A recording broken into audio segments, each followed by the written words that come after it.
I'm going to let you in on a little secret. As a guitar teacher, January is one of the most important months of the year. A bunch of people just got guitars for Christmas.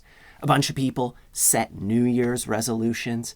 And this is the month where they either make or break their chance to finally learn guitar.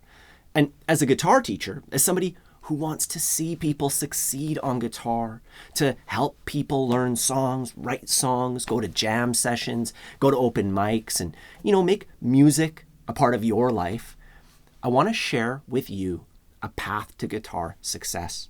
Whether you're just getting started or maybe you've tried and it didn't really work out, but you're going at it again, I'm going to show you some things that are going to make sure that it works out this time. In the year 2025, we have so many new resources available. So today I'm going to give you an overview of all these great things that you might not know about that will help you learn guitar. Number one, there's an exact process for learning things on guitar.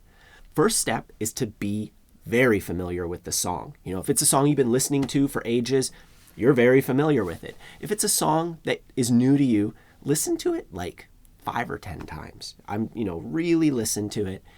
And then you're going to try learning it twice. And what do I mean by that? Well, the first thing you're going to do is watch a tutorial video and see someone break it down. And some people consider that cheating. If you look on forums, on Reddit, people are like, you should learn everything by ear. That's the only way you're going to build it up. And maybe that's the case eventually, but I wanted to know how to wallpaper, and I just watched someone do it. Monkey see, monkey do. It was very effective, and it worked out the first try. So look up a tutorial and just follow the steps. And the second way to learn it is to look up the tab, look up the chords, the lyrics. Now that you have a general idea from that tutorial, it's time to hit the books and go through it yourself at your own pace.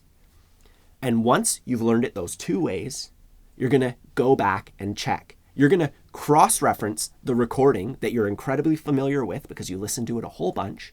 You're going to cross-reference that to the tutorial and just use your judgment and see if it sounds like the same thing. And you're going to cross-reference that against the tab as well. That way you have the original source and you have the two sources you were learning it from, and you're going to use your own judgment. And believe it or not, this is the start of learning by ear. You're listening to see if everything matches up. And eventually, you won't need to look at the resources. And you'll just listen to the recording and you'll have a better and better idea of how to execute those sounds on guitar.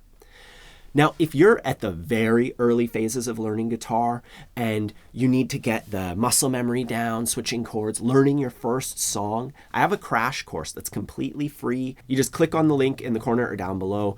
There's no strings attached. You can take this course completely for free, and it'll teach you your first 2 songs, how to hold a guitar, how to tune a guitar, all the basics so that you have that proper foundation for moving forward.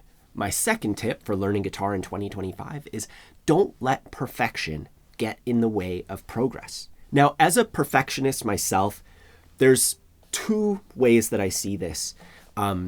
One trap is you spend all this time preparing to play the song and you never actually play it. You tell yourself, I just need to get such and such in order and then I'll be able to play through it. So you start working on these chords and you start doing all this other stuff and you never actually just play the song, And the other way of doing it, the opposite of perfectionism, is you just do a half-ass job playing the song and then you move on to the next one and you retain tons and tons of bad habits. You don't really improve your technique and you don't get as far as you could.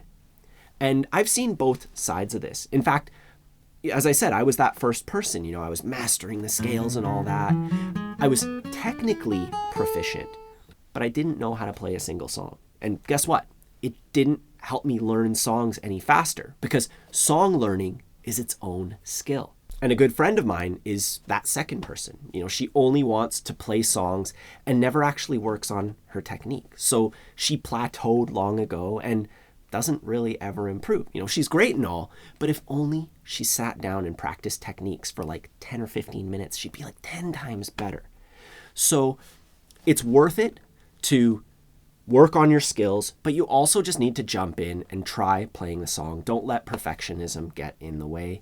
My third tip is to focus on how you play. That is just as important as what you play. And a good way to go about this is to just watch some of your favorite players play. Just look up on YouTube whoever plays guitar that you enjoy listening to and take a note of certain things. Like when they're playing notes, are their fingers flying super far off the fretboard like that? Or are they looking efficient like that?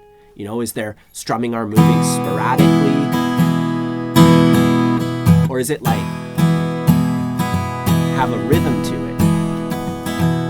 And I myself waited way too long to address this, and not until I started recording myself on my phone. That's the trick here. You record yourself on your phone, and you're going to be able to hear all those bad habits. You can just do an audio recording and you'll hear little issues with your rhythm, or you'll hear that your chords aren't super clean. You could even take a video yourself or practice in front of a mirror. I find listening to the recording later, once you've had a breather, like the next day, you're going to have a better opinion of yourself. Whereas live on the spot, looking at yourself in the mirror, there's just some weirdness to it and it's not 100%. But, that's definitely the advice. And that's how you're going to, figure out if you're plucking notes too hard and getting your chords 100% solid, no buzzing notes and all that stuff.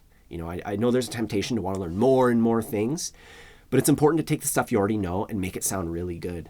My fourth tip is that the Capo is an incredibly overlooked learning tool. And let me just quickly explain what this thing does. You put it on your guitar, and then you pretend that that's the end of your guitar, that that's like that part right there. So you can just play all the same chords. Everything is a higher pitch now, but there's tons of benefits. The stretches are smaller up the fretboard. So if you're trying to play something, going from, the 7th fret to the 9th fret, if I got out a ruler, that's a shorter distance than if you were to play that same thing down here from the 2nd fret to the 4th fret.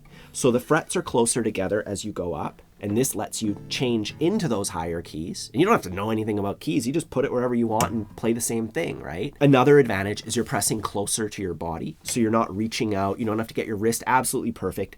You'll get there by doing it this way, by being in a more comfortable place. They're dirt cheap. I got one for $8 off of Amazon, but who knows? Deals are always different in different places. And they also work as intended. You'll see a lot of great performers.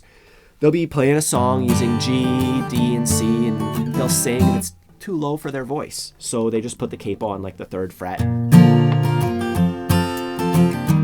They play the same song. All of a sudden, it's in a better range for their voice, and it's just altogether better. It's easier to press the strings because the capo is holding them down.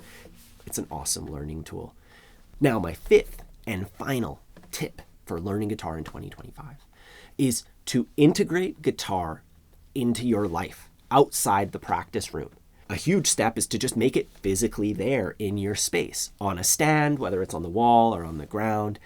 You want to put it into your schedule. So write the guitar time into your schedule.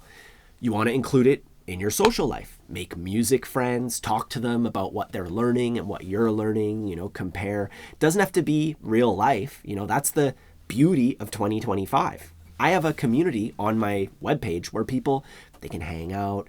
I make monthly challenges and people try them, like learning certain songs or certain techniques. They'll share videos of how they're doing with the challenges. And, that social element is there, right? They're interacting not only with myself, but with each other. And guitar becomes a bigger part of your life. It becomes a bigger priority. And there's that accountability because that other people know that you play guitar. And for some reason, that just makes you, put it into your schedule more, leave it out more, and just make guitar more of a part of your life.